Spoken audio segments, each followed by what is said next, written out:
This is Charisse. Charisse's teacher requested the boys from her class to carry the plastic chairs to another room. Charisse was confused at first as to why her teacher only asked the boys for help. But Charisse was determined to help and asked the boys if she could also give them her assistance. Can I help? Lend me one. Where do I put this? Why are you trying so hard? Didn't you know that this job is for boys only? Just get lost and play with your dolls. Hey there! That was quite sad, wasn't it? To be honest, we always encounter these kinds of situations in our daily lives. Why does this happen? And what does it mean? Tara! To answer those questions, accompany me and let's learn about gender sensitivity together. Let's talk about gender sensitivity. Simply explain, being sensitive means being aware of other people's feelings. Gender sensitivity in this context refers to taking into account the feelings of people of all genders. This is significant because men and women think differently and, as a result, have different perspectives. Gender sensitivity is a concept that has been developed to help people overcome sexism's barriers to personal and economic growth, and it contributes to the development of respect for all sexes. Let's look into the deeper meaning of this topic along with some scenarios if one does not practice gender sensitivity. Let's see. What can you say about this painting? Can you try to associate each color to a gender? I bet you thought that blue is for boys and pink is for girls, am I right? Even as babies, our parents already started labeling our gender based on colors. In gender reveal parties, pink was given to babies who were biologically girls and blue for baby boys. According to Dr. Meg John Barker, a therapist and writer specializing in gender and relationships, these parties reinforce the idea that gender is based on a person's genitals and that gender is only binary. So it's either the baby is a girl or a boy. These ideas can distort a child's mindset on the definition and expectations for each gender. But where does gender sensitivity really start?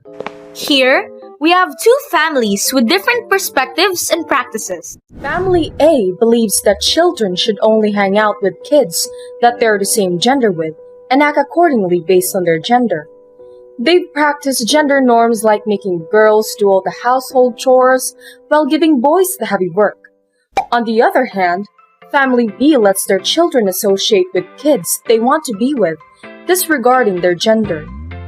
They practice to let their children explore different ideals and concepts about life, and at the same time, give them the proper guidance, especially on how to be sensitive to one's feelings. Now, whose family do you think is more aware about gender sensitivity? The years of childhood is one of the most crucial years that each person experiences. This is where ideals and beliefs usually start, where children easily believe what adults say, especially the practiced gender norms that are still applied today. According to Henschel, Haleman, and Coos in 2019, professors who conducted research about gender stereotyping, stereotypes can be adaptive in that they aid in identifying and clarifying what people observe, as well as the making of predictions about others. Gender stereotypes are influential because gender is a distinguishing characteristic of a person that is easily recognized and remembered. Children, after all, pick up on gender stereotypes from their close surroundings and learn how to act in gender-appropriate ways. Proper guidance from the parents can help enlighten the children into understanding how to practice proper gender sensitivity. So to answer the question, gender sensitivity starts at home. It all starts with what children see as gender norms in their homes and in society, and what their parents taught them. Now, let's proceed to our next painting. This painting is one of my favorites. We can see in the painting a group of boys hanging out, right? But let's look at the deeper meaning of what they are really doing. The boys are hanging outside their school, and suddenly a person walked past them. Hey, don't you think that person is a boy? Or a girl? Bakla yan. Look at him. Wanna bet? If the person they betted on overheard their conversation, how do you think it will affect that person's life? Hearing a conversation like this will surely lead to having a low self-esteem, anxiety, and depression. Now let's go back. What if someone interrupted the group of boys? What are you saying?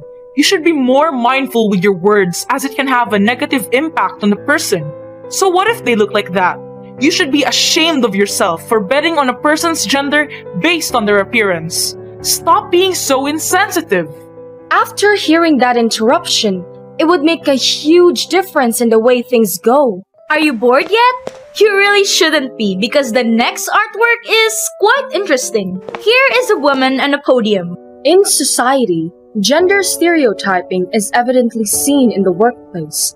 Take our character here who is pursuing a career in the field of business. Unlike her male peers, she is expected to have less clients and is more likely to be deemed as incompetent just because of her gender. In a study by Ansari and others in 2016, even though the world starts to realize gender diversity as a rising number of women joining the formal workforce, the subjected people in the study were, in fact, not aware that the work tasks they refer to as gender neutral are actually more oriented towards the standardized male worker, which can be an invincible barrier or obstacle to female workers in the same field. The researchers concluded that these gender-neutral tasks should be replaced with gender-sensitive practices. Now that we have discussed and defined gender sensitivity in the different stages of one's life, we can now talk about its significance in this day and age. As you have seen, the lack of gender sensitivity can cause negative outcomes in the lives of those concerned. With gender sensitivity, we can forge stronger bonds regardless of gender and sexual identity. Being gender sensitive doesn't mean that you're weak and overdramatic. It simply means that you are a decent human being who cares and respects other people. And to start change within a community, we must first start change within ourselves and the way that we view society as a whole. We must recognize that we, humans, are part of the world, and by changing ourselves, we are helping in changing the world.